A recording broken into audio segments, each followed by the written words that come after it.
Hello student, अब हम study करेंगे NCERT class 9th science book का chapter number 7 work energy and simple machines. So हम इसमें देखते हैं first energy.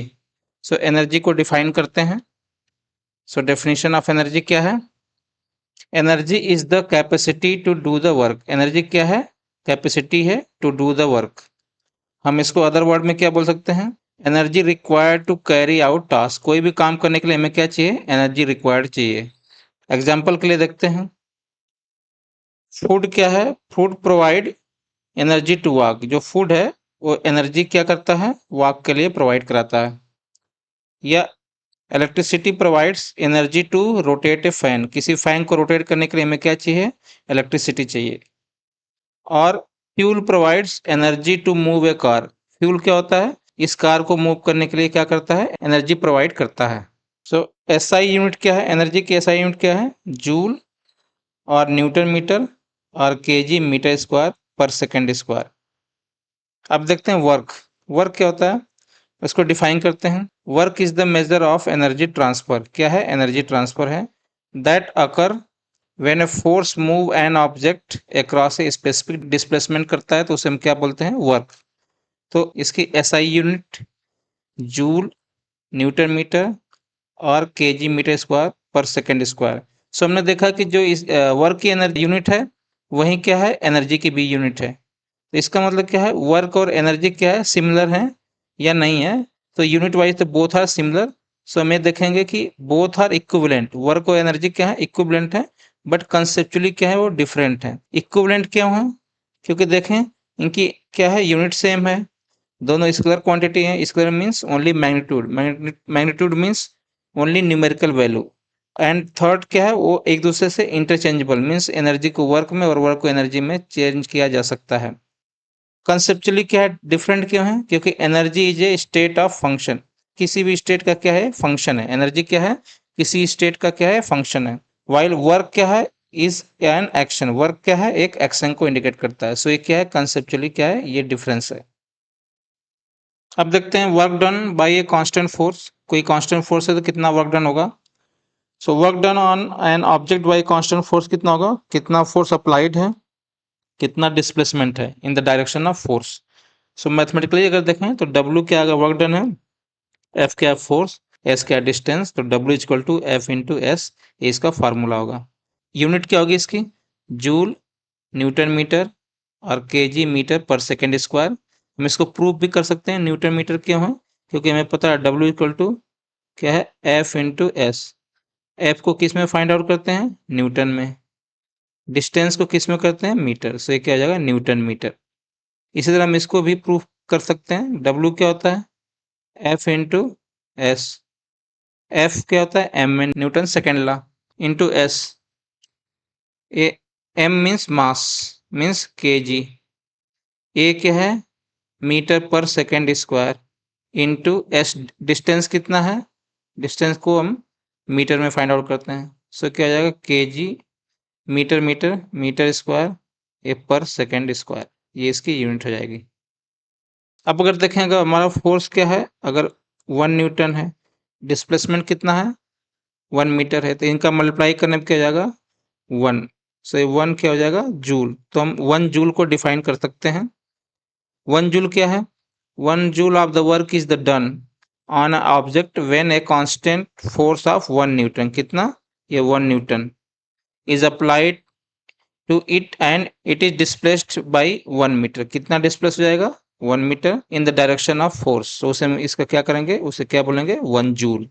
So this is the definition of 1 joule. This is the definition of 1 joule. Example से समझते हैं इसको। अब हमारे पास एक क्या है? पैकेट है 5 kg का। इसको हमें मूव करना है कितना डिस्टेंस? 1 मीटर हाइट पर लेके जाना है। तो ग्रेविटी क्या करेगी? mg डाउन की ओर पुल करेगी। तो फोर्स कितना होगा? mg इंटू एच क्या है? इसकी हाइट और डिस्टेंस। तो ये क्या होगा? वर्क डन कितना हो जाएगा? W। अब हम क्या करते हैं? 3 सेम क्या करते हैं? पैकेट को लेते हैं और 1 बाई 1 इसको क्या करते हैं? आपकी ओर पुश करते हैं। हाइट कितना है? h या 1 मीटर। सो ये भी mg, ये mg, mg, टोटल कितना होगा? 3 mg और हाइट कितनी? h। तो कितना होगा 3 टाइम्स वर्क डन हमें करना पड़ा। इसका मतलब जैसे नंबर ऑफ वेट हम इंक्रीज किए तो हमें वर्क डन क्या करना पड़ा, मोर करना पड़ा। सिमिलरली अगर क्या है, अगर कंबाइनली हम तीनों को अप कर रहे हैं अप साइड, तो ग्रेविटी 3 mg डाउन पुल करेगी, इसको अगेंस्ट हमें फोर्स 3 mg अप करना पड़ेगा।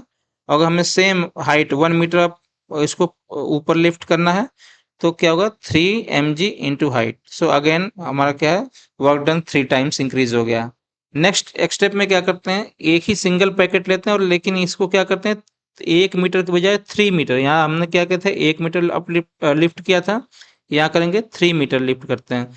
सो क्या होगा, ये मास तो mg क्या है, वेट तो सेम होगा और बट क्या है कि हाइट कितनी जाएगी 3। सो अगेन क्या होगा 3w, वर्क डन क्या 3 टाइम्स। तो हमने ये देखा जो वर्क है वो डायरेक्टली प्रोपोर्शनल किसके हो जा रहा है, it work to the force and displacement. Either force increase हो रहा तब भी क्या हो रहा, w इंक्रीज हो रहा, या s इंक्रीज हो रहा तभी भी क्या हो रहा, w इंक्रीज हो रहा। तो ये depend on both, either force will increase और डिस्टेंस विल इंक्रीज। इस एग्जांपल से हमें ये क्लियर हुआ।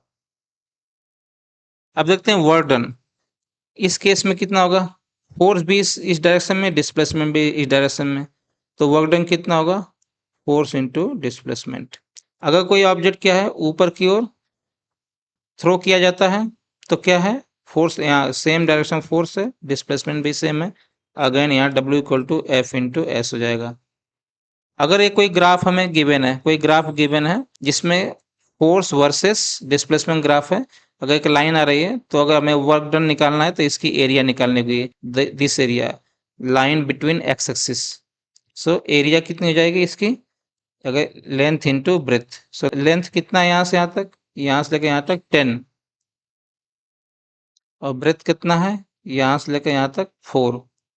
सो क्या हो जाएगा 40 जूल इसका आंसर है। हमने क्या किया, ग्राफ की हेल्प से भी क्या कर सकते हैं, वर्क डन फाइंड आउट कर सकते हैं। ये कितना होगा 40 जूल। अब देखते हैं पॉजिटिव वर्क क्या होता है, नेगेटिव वर्क और जीरो वर्क। तो पॉजिटिव वर्क में क्या, फोर्स जिस डायरेक्शन में ऐड कर रहा है उसी डायरेक्शन में क्या होना चाहिए, डिस्प्लेसमेंट भी ऐड करना चाहिए। सो ये क्या होगा पॉजिटिव वर्क, जैसे यहाँ पर हो रहा है, यहाँ पर सेम डायरेक्शन मोशन है और सेम डायरेक्शन क्या फोर्स भी ऐड कर रहा है। अगर नेगेटिव वर्क में क्या होगा, फोर्स और डिस्प्लेसमेंट अपोजिट होंगे। जैसे एथलेटिक क्या कर रहा, फोर्स क्या कर रहा, बॉल इस साइड पुश कर रही है और ये एथलेटिक बॉल को फॉरवर्ड की ओर मूव कराना चाह रहा, सो इससे क्या होगा, ये नेगेटिव वर्क हो रहा। जीरो वर्क तब होगा जब फोर्स और डिस्प्लेसमेंट के बीच 90 डिग्री हो। जैसे क्या ऑब्जेक्ट फॉरवर्ड की ओर मूव कर रहा, बट हमें इसको होल्ड करने के लिए क्या किया, फोर्स अप साइड लगाया, तो एंगल कितना है 90। सो वर्क डन कब जीरो होगा, जब थीटा इक्वल टू 90। जब 90 होगा इसका मतलब वर्क डन कितना हो जाएगा, जीरो। और एक और केस में हो सकता है जब हमारा क्या हो, एस जीरो हो जाए, व्हेन क्या हो जाएगा एस जीरो, तो उस केस में क्या होगा, W equal to F into zero, F into zero, so W क्या हो जाएगा जीरो। सो वर्क जीरो होने के लिए 2 कंडीशन है, आइदर एस जीरो होना चाहिए और थीटा इक्वल टू 90 डिग्री होना चाहिए। किसके बीच, थीटा डिस्प्लेसमेंट और फोर्स के बीच में अगर एंगल 90 है तो वर्क डन कितना हो जाएगा हमारा, जीरो। एग्जाम्पल 7.1 एनसीईआरटी का देखते हैं। While exercising, a girl lift a dumbbell and slowly lower it down. ये identify when the girl does positive work and on the dumbbell and when she does negative work on it. सो अगर देखते हैं जब इसको up की ओर move करेगी, moving up, तो उस टाइम क्या होगा, फोर्स भी अप की ओर ऐड कर रहा है और डिस्प्लेसमेंट भी अप हो रहा, तो ये क्या होगा पॉजिटिव वर्क होगा। क्यों, क्योंकि फोर्स एंड डिस्प्लेसमेंट क्या है, सेम डायरेक्शन में है। अगर मूविंग डाउन होगा तो क्या होगा, डिस्प्लेसमेंट तो डाउनवर्ड होगा बट इसको होल्ड करने के लिए फोर्स हमें अप की ओर अप्लाई करना होगा। तो एक क्या होगा, दोनों फोर्स और क्या है डिस्प्लेसमेंट अपोजिट है, एक क्या हो जाएगा नेगेटिव वर्क हो जाएगा। क्यों, क्योंकि force and displacement in opposite direction, ये दोनों क्या है अपोजिट डायरेक्शन में है, फोर्स और डिस्प्लेसमेंट क्या है अपोजिट डायरेक्शन में, इसलिए क्या होगा, वर्क क्या हो जाएगा, नेगेटिव हो जाएगा। एक और एग्जांपल देते हैं 7.2 एनसीईआरटी का। While saving a goalkeeper hand move back by 15 centimetre as she stop a ball while applying a force of 200 newton. इसको स्टॉप करने के लिए इसने क्या किया, 200 न्यूटन क्या किया, फोर्स अप्लाई किया। उस टाइम कितना हुआ displacement, 15 centimetre. How much work did the goalkeeper do on the ball in the stopping it. ये हमसे क्या पूछा, W, कितना W क्या है, वर्क हुआ। गिवन क्या है, फोर्स कितना है 200, डिस्प्लेसमेंट क्या है -15 क्यों है, क्योंकि फोर्स क्या है अपोजिट में है। फोर्स अगर क्या हो रहा है इस साइड अप्लाई है तो डिस्प्लेसमेंट क्या हो रहा है इसके अपोजिट हो रहा है, इसलिए क्या होगा नेगेटिव लग जाएगा। अब सेंटीमीटर को हमें क्या करना होगा, पहले मीटर में चेंज करना होगा। मीटर में चेंज करने के लिए क्या है 100 से डिवाइड करना होगा, क्योंकि 1 मीटर इक्वल टू क्या होता है 100 सेंटीमीटर। जब भी बिग यूनिट से स्मॉल यूनिट में चेंज करते हैं तो क्या करते हैं मल्टीप्लाई, और स्मॉल यूनिट से बिग यूनिट में करते हैं क्या करते हैं डिवाइड। तो ये क्या हो जाएगा यहाँ पर, इसको सॉल्व करने पर ये क्या है -0.15 मीटर। अब हम फाइंड आउट करते हैं work done by a goalkeeper on the ball कितना होगा। फॉर्मूला हमें पता है W equal to F into S. So F कितना है 200, S कितना है ये 0.15, सो ये मल्टीप्लाई हो जाएगा 30 जूल। तो आंसर क्या आ जाएगा -30 जूल। अब देखते हैं वर्क एनर्जी थ्योरम क्या है। तो फर्स्ट स्टेटमेंट देखते हैं, द नेट वर्क डन क्या है, net work done on an object is equal to the change in its kinetic energy. Means जो वर्क डन होता है किसी ऑब्जेक्ट पर नेट वर्क डन, वो उसके काइनेटिक एनर्जी में जो चेंज होता है उसके क्या होता है equal. This is called work energy theorem. जैसे कोई ऑब्जेक्ट रिमूव कर रहा तो कितना इस पर वर्क हुआ, वो क्या करेगा इसके काइनेटिक एनर्जी को चेंज करेगा। This is called work energy theorem. Pause and ponder example देखते हैं। Question number 3, when you pedal A bicycle on a flat road your muscles supply energy, in what forms does this muscular energy appear as you ride। Means जब हम cycle चलाते हैं अगर क्या कर रहा है ऑन ए फ्लैट रोड पर, तो जो हम एनर्जी सप्लाई करते हैं वो किस फॉर्म में हमें अपीयर होती है। तो क्या होती है, एक तो काइनेटिक एनर्जी होती है क्योंकि ये ऑब्जेक्ट पूरा सिस्टम मूव कर रहा है, सो काइनेटिक एनर्जी। सेकंड क्या है साउंड एनर्जी, क्योंकि ये चेन और पेडल के बीच में साउंड होता है, साउंड एनर्जी। साथ में थर्ड क्या होता है हीट एनर्जी, क्योंकि टायर और क्या है ये रोड के बीच में फ्रिक्शन फोर्स है। सो 3 टाइप ऑफ एनर्जी अपीयरिंग। अब देखते हैं फॉर्म्स ऑफ एनर्जी। एनर्जी के क्या क्या फॉर्म्स हैं। सो फर्स्ट है मैकेनिकल एनर्जी। क्या है मैकेनिकल एनर्जी, क्योंकि एनर्जी क्या है एक capacity to do the work. So mechanical energy क्या है, first energy due to motion और पोजीशन ऑफ ऑब्जेक्ट। वो एनर्जी जो किसी ऑब्जेक्ट के या तो मोशन से या किस पोजीशन में है उसको हम क्या बोलते हैं मैकेनिकल एनर्जी। सेकेंड क्या है light energy. So light energy क्या है energy that allow us to see, इससे हम क्या करते हैं किसी ऑब्जेक्ट को सी करते हैं देखते हैं। Third electrical energy, energy related to the position और मोशन ऑफ चार्ज। कोई चार्ज अगर या तो मोशन में है या किस पोजीशन में, उससे क्या हमें मिलता है इलेक्ट्रिकल एनर्जी मिलती है।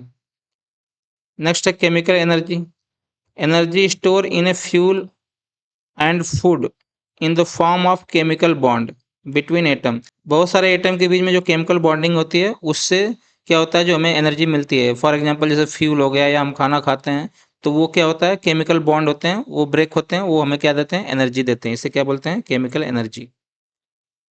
नेक्स्ट है thermal energy, energy that make things warm और हॉट। ये इससे क्या होता है हमें कोई ऑब्जेक्ट क्या होता है या तो गर्म होता है या वार्म होता है। नेक्स्ट है साउंड एनर्जी, साउंड एनर्जी क्या कहते हैं energy of vibration of air और अदर मॉलिक्यूल। जब भी किसी एयर में वाइब्रेशन होता है तब हमें साउंड एनर्जी ऑब्जर्व होती है।